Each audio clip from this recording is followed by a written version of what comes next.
Father ఉంటాడు, బాగా drinking habit ఉంటుంది. తర్వాత చిన్న చిన్న దోతనాలు చేస్తుంటాడు, బాగా తాగుతాడు, ఇంటికి వస్తాడు, పిల్లల గురించి పట్టించుకోడు, తిండి తిప్పల పెట్టాడు.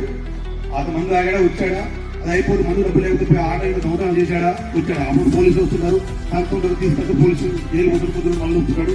సో అది హ్యాబిట్ లా ఉండేది. అతనికి ఇద్దరు కొడుకుంటారు. సో సంబడి తినే ఉంటారు, ఇద్దరు కొడుకుంటారు.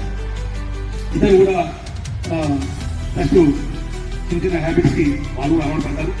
ఆ తర్వాత ఒక పిల్లల టైం ఒక అతను తాగుబోతూ చిన్న దొంగలు అలవాటు పడతాడు. ఒక అతను become IAS officer in society. తర్వాత ఒకరోజు ఒక ఐఏఎస్ ని ఇంటర్వ్యూ చేయడానికి వచ్చినప్పుడు వాళ్ళ బ్రదర్ ఉంటే ఇద్దరిని ఇంటర్వ్యూ చేస్తారు. ఇద్దరు కూడా ఫస్ట్ ఐఏఎస్ వెళ్తారు. నువ్వు ఇంత గొప్పగా ఐఏఎస్ కావడానికి నీకు మోటివేషన్ పూర్తి ఎవరు అని అడుగుతారు. అని చెప్తాడు, మా ఫాదరే నాకు పూర్తి అని చెప్తాడు. తర్వాత అదే టైంలో బాగా తాగుపోతాయి, మళ్ళీ అదే దొంగలకు అలవాటు పడి మందు సిగరెట్ అటువంటి అలవాటు అన్నింటికీ అలవాటు పెట్టా ఆ అబ్బాయిని కూడా బ్రదర్ పెడతారు.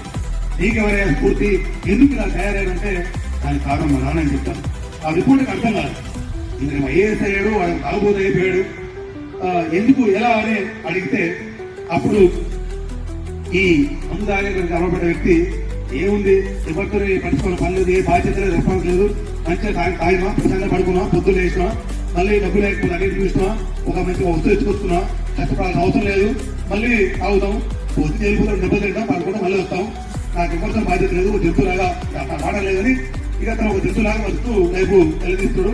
దానికి తను వాళ్ళ ఫాదర్ని చూసి అది బాగుంది కదా, ఏ కష్టం లేకుండా, ఏ బాధ్యత లేకుండా, ఇదే సుఖం కదా అనుకొని అటు చూసి మా నుంచి ఇన్స్పైర్ అయ్యి ఇలా ఉన్నాను అని తను చెప్తాడు.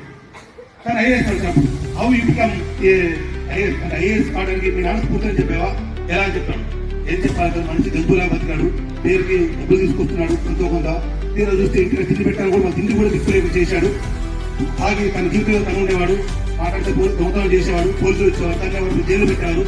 బయటకి అయితే అందరూ కూడా మమ్మల్ని చిన్న చూపు చూసి తాగుబోతు కొడుకులాగా, చిన్న లాగా అది చూసే పరిస్థితి ఉంటే తినడానికి తినే పరిస్థితుల్లో మేము ఉన్నాము. సో ఆ జీవితం నాకు రావద్దు అని నేను డిసైడ్ అయ్యి ఎట్టి పరిస్థితుల్లో బాగా చదువుకోవాలి, బ్యాడ్ దురవాటికి దూరంగా ఉండి నాకంటూ సమాజంలో ఒక మంచి గుర్తింపు తెచ్చుకోవాలి నేను ఆ రోజు నిర్ణయించుకున్నాను సార్. ఆ రోజు కష్టపడి చదివి ఎట్టి పరిస్థితుల్లో మా నాన్నలాగా నా జీవితం కావద్దు అనుకోని కష్టపడి చదివి ఈరోజు ఏం చేయని చెప్పారు. సో దీన్ని బట్టి ఏమంటుంటే అదే పరిస్థితి పెరిగాడు, అక్కడే చదివాడు, అందరూ అదే తిండి తిన్నారు, కానీ ఒక ఆయన ఐఏఎస్ అయ్యాడు, ఒక అతను దొంగ అయ్యాడు. అంటే పరిస్థితులు ఎక్కువ మన చుట్టూ ఉంటాయి. మన పరిస్థితులకు మనం ఏం నేర్చుకుంటున్నాము, మనం ఎలా తీసుకుంటున్నాము